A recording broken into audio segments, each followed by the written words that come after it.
Bismillah, alhamdulillah, wassalatu wassalamu ala rasulillah Muhammad bin Abdullah wa ala alihi wa la haula wa la quwwata illa billah. Amma ba'd. Kita masih lanjut di pembahasan akidah kita daripada syarah Kharidatul Bahiyah, syarah kitab Kharidatul Bahiyah pada Syekh Ahmad Ad-Dardir, Syekh Ahmad bin Muhammad Ad-Dardir Al-Maliki Al-Nasri rahimahullah radhiyallahu anhu wa nabi amin. Terakhir kita masih di sini membahas sifat-sifat wajib bagi Allah yang berupa sifat salbiyah. Sifat wujud itu sifat nafsiyah, sifat yang melekat pada zat Allah Ta'ala. Dan setelah wujud, yaitu qidam, baqa', mukhalafatul hawadisi, yang nafsihi, dan wahdaniyat, 5 sifat setelah wujud, itu disebut sifat salbiyah. Karena dari kata salab artinya menarik, mencabut. Karena 5 sifat itu menafikan sifat-sifat yang tidak layak bagi Allah SWT, maka disebut dia sifat salbiyah. Qidam itu terdahulu tanpa awal, menafikan sifat salbiyah berupa hudus, baharu, ada awalnya. Baqa' menafikan sifat kekal tanpa akhir, menafikan sifat salbiyah berupa sifat fana, rusak, ada akhirnya.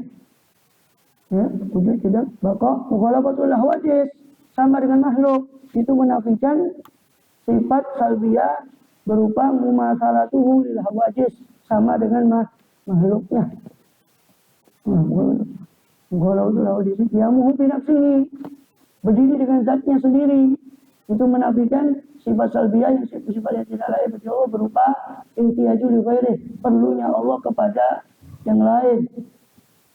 Wahdaniyat, esa, tunggal, esa, menafikan sifat salbiyah berupa ta'addud, berbilang atau tidak esa. Nah, kita sudah bahas 4 sifat salbiyah ya dalam nazaman itu kemarin, ya, yaitu apa yang sudah kita bahas. Sifat salbiyah itu qidam, baqa', yang bi nafsihi, mukhalafatu li ghairihi. 4 itu sudah kita bahas. Wahdaniyat sekarang yang kelima.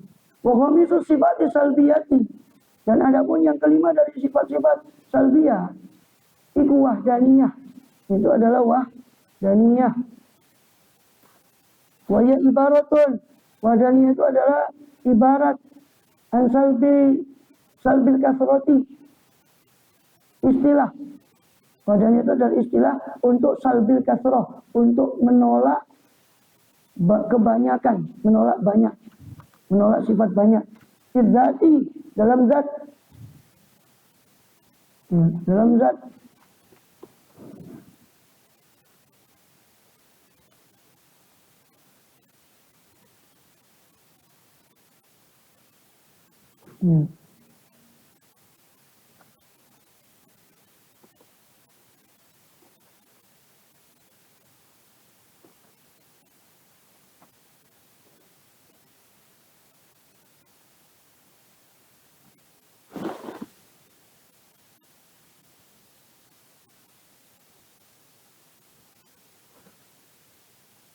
Ya, fi'lu itu nanti sampai penjelasannya itu masih panjang.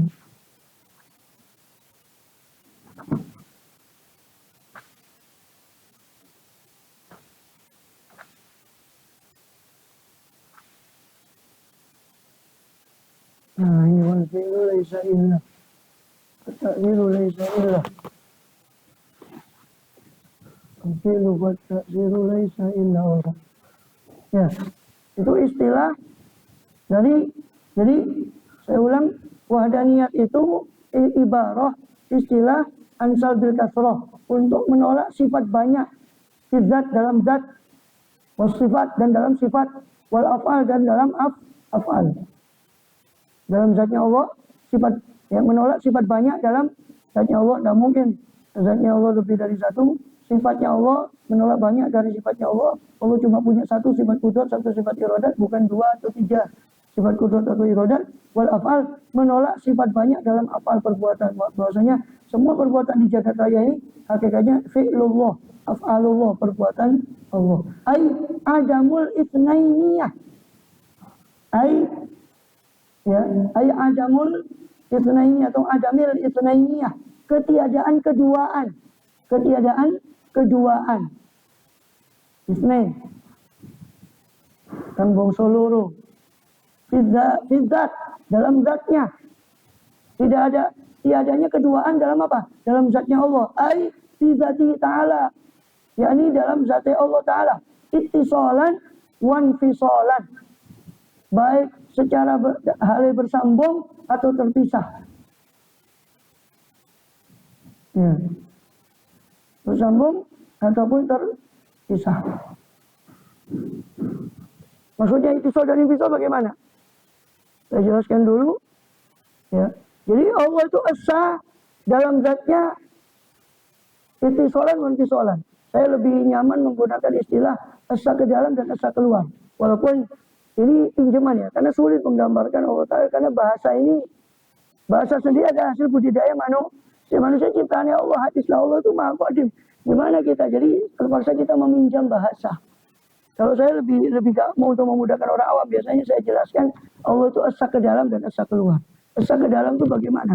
Esa itu yang maksud ittisal dan infisal itu ittisal mana asalnya nyambung, infisal terpisah. Yang maknanya esa ke dalam dan esa keluar. Ittisal itu esa ke dalam, infisal itu esa keluar. Maksudnya Allah esa ke dalam, tidak ada. Allah itu tunggal dalam arti esa ke dalam. Allah itu gambarnya begini, Zaid bin Fulan itu kan cuma satu. Walaupun nama Zaid kan banyak, tapi yang kalau kita memaksudkan satu orang, umpama ini Mufaddal itu siapa? Itu namanya cuma satu zatnya kan. Seandainya iya cuma satu orang, walaupun nama Mufaddal atau nama Zaid itu banyak. Tapi yang kita maksud satu orang. Tapi satunya Zaid itu terbagi-bagi, ada kepala, ada tangan, ada jantung. Nah, Allah tidak begitu. Itu maksudnya asa ke dalam. Itu namanya ittisal. Ittisal. Nah, asa keluar maksudnya tidak ada zat selain Allah. Tidak ada zat di luar Allah selain Allah. Itu maksudnya asa keluar. Paham ya? Jadi Allah itu tunggal baik ittisalan maupun infisalan. Pokoknya ngono. Jadi terlalu jerumak nih kosot terus. Ya cukup ini. Ya gak bisa wong Allah. Kamu menggambarkan Tuhan yang gak masuk akal. Sejak kapan? Kekuasaan Allah itu bisa dimasukkan di akal. Ada orang-orang gitu. Jadi kita ya pembelajar akidah Asy'ariyah ini dianggapnya kamu ini gambarkan Tuhan yang gak masuk. Jadi sejak kapan Tuhan itu entitas keberadaannya bisa kita jangkau dengan akal kan gitu. Keberadaannya. Seperti gak mungkin ada pulpen ini kalau gak ada yang buat, gak mungkin ada alam ini kalau gak ada yang pencipta. Itu bisa. Tapi ke hakikat sifatnya, hakikat ya gak mungkin lah mau dijangkau makhluk yang masa meja mikirkan itu meja ini mikirkan pembuatnya. Itu gak mungkin. La ilaha illallah. Ya. Fawahdaniyatu zat, maka keesaan zat tanfi anhu ta'ala al-kamal muttasila wal munfasila. Maka keesaan zatnya Allah menafikan dari anhu ta'ala, dari Allah ta'ala, kam muttasil dan kam munfasil. Kam itu berapa? Kam itu jumlah. Jadi keesaan zat, sifat wahdaniyat zat, wahdaniyatu zat itu menafikan dari Allah ta'ala. Keesaan zat Allah menafikan dari Allah ta'ala kam muttasil dan kam munfasil. Jumlah berbilangnya Allah baik dalam keadaan di dalam maupun di luar. Menafikan berbilangnya Allah di dalam maksudnya Allah tunggal tapi tidak terbagi bagi seperti zatnya manusia. Menafikan kam munfasil, banyak yang di luar. Kam muttasil, keterbilangan yang di luar. Itu maksudnya tidak ada yang di luar Allah itu seperti Allah. Jadi wahdaniyat itu menafikan kam muttasil dan kam munfasil. Ai tanfil adat zati muttasilan kana munfasilan, yakni menafikan jumlah, menafikan bilangan dalam zatnya Allah baik ke dalam maupun keluar, baik muttasil secara bersambung dengan zatnya Allah atau munfasil terpisah. Fatan fit tarkibah, maka menafikan apa wahdaniyat itu tarkib ini yang tadi saya jelaskan. Tarkib zati menafikan ketersusunan dalam zatnya Allah. Allah. Tidak mungkin Allah tersusun dari H2O, air, tersusun dari 2 atom hidrogen dan 1 atom oksigen. Allah apa seperti itu? La ilaha illallah. Wa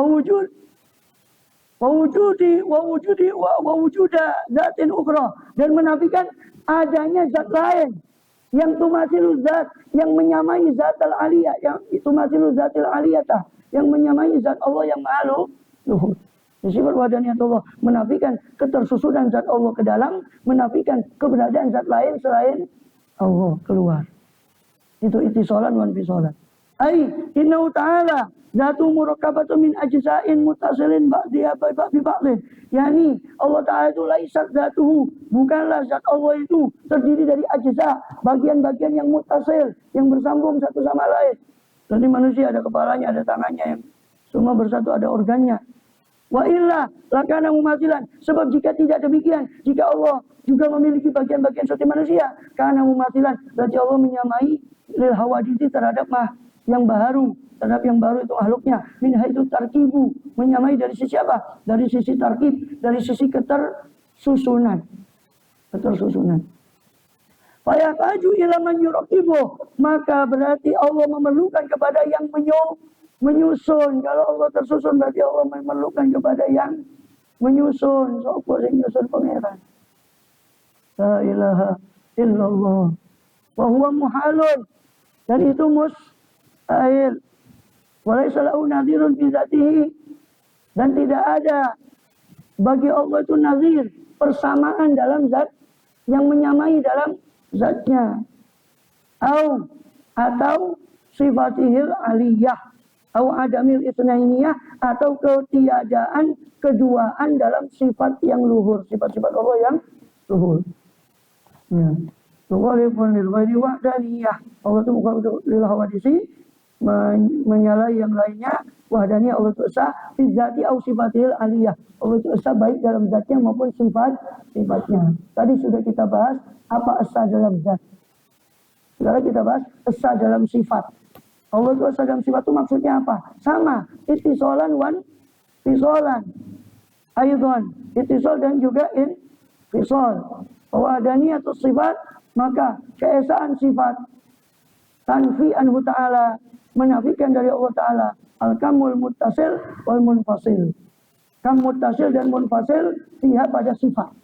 Ai tanfil adat fi haqiqati kulli wahidatin minha, yakni menafikan bilangan dalam hakikat setiap satu sifat minha dari sifat-sifat sifat Allah. Muttasilan iku bersambung karena ada apa jumlah dari adat tadi, atau munfasilan atau terpisah. Ai anau ta'ala lahu hayatul wahidah, yakni bahwasanya Allah Ta'ala cuma memiliki satu sifat hayat, bukan 2 sifat hayat. Wa ilmun wahid, Allah hanya memiliki satu sifat ilmu. Wa hakaza, dan demikian seterusnya. La aksaro, bukan lebih. La aksaru, bukan lebih. Walaysa sama, dan tidak ada di sana mayatasubu bi sifatil uluhiyah, siapa-siapa yang bersifat dengan sifat-sifat ketuhanan, siwahu ta'ala, kecuali Allah Ta'ala. Tadi kan sudah saya jelaskan, esa ke dalam, esa keluar dalam zat. Sekarang esa ke dalam dan esa keluar dalam sifat. Esa ke dalam sifat maksudnya di internal Allah sendiri, Allah tidak punya 2 sifat ilmu, 2 sifat hayat. Cuma punya 1 sifat ilmu, 1 sifat hayat, 1 sifat khusus. Itu esanya Allah dalam sifat ke dalam. Esanya Allah dalam sifat yang keluar. Tidak ada di luar Allah yang bersifat seperti sifat Allah. Tapi sekali lagi dalam dan luar ini cuma pinjaman ya, jangan karena Allah tidak mungkin disifati di dalam di luar. Jadi kalau Allah disifati di dalam di luar, berarti Allah bertempat. La ilaha illallah. Wis, ojo mandek situ saja. Pangeran apa diteliti. Wawahdaniyatun wal fi'li. Nanti ini panjang. Penjelasan tentang wahdaniyatul fi'li, keesaan af'al. Jadi keesaan af'al, keesaan perbuatan Allah. Maksudnya apa? Semua di jagat keratikis, jagat raya ini, semua perbuatan hakikatnya fi'lullah, hakikatnya perbuatan Allah. Jadi makna esa itu esa dalam zat, Allah esa dalam zatnya, Allah esa dalam sifatnya, Allah esa dalam afalnya. Tapi kalau dalam afal tidak ada ke dalam keluar. Cuma satu. Yang tadi esa dalam zat, Allah esa dalam zat ke dalam dan keluar. Tidak ada zat Allah tersusun, tidak juga ada di luar Allah zat yang seperti Allah. Esa dalam sifat ke dalam keluar.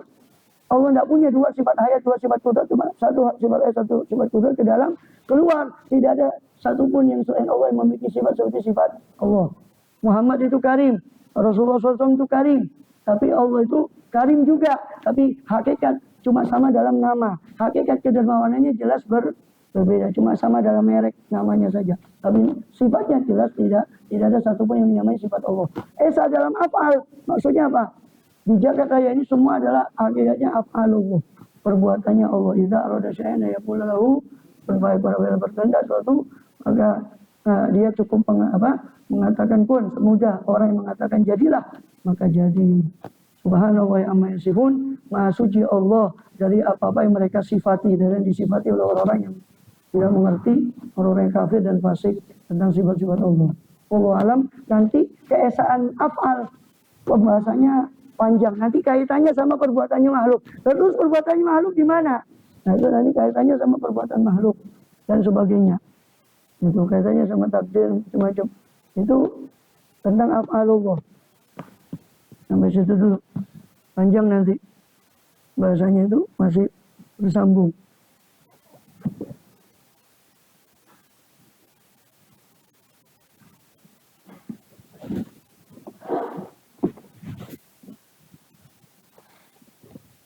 Sunan Nasa'i. Bismillahirrahmanirrahim. Sahabat yang sahabat yang sahabat yang